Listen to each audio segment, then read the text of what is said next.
संघ का संहार जरासंध की कथा। मगध के राजा बृहद्रथ एक पराक्रमी और धर्मनिष्ठ राजा थे। उनके पास सब कुछ था, सामर्थ्य, यश और वैभव, परंतु संतान नहीं थी।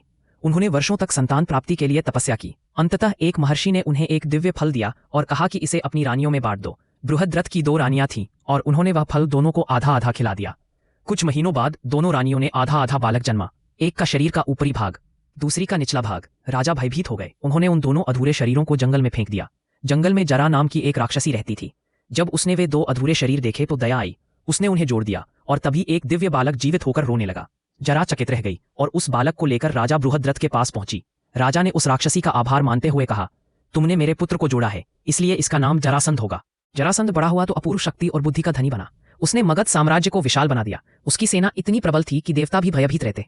उसने 99 राजाओं को पराजित कर बंदी बना लिया और निश्चय किया कि 100वां यज्ञ करके सम्राट बनेगा। इसके लिए वह श्रीकृष्ण, बलराम और युधिष्ठिर को भी चुनौती देने लगा। कृष्ण ने समझा कि जरासंध का अहंकार अब अधर्म की सीमा पार कर चुका है। उन्होंने पांडवों के साथ योजना बनाई। भीम और अर्जुन के साथ वेश बदलकर वे मगध पहुंचे। जरासंध ने उन्हें पहचान लिया और कहा, मुझसे युद्ध किए बिना कोई अतिथि नहीं लौटता।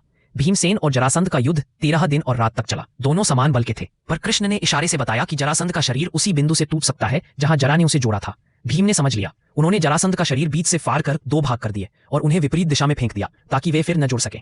जरासंध वहीं प्राण त्याग कर गिर पड़ा। कृष्ण ने कहा, अधर्म का अंत धर्म के हाथों ही होता है।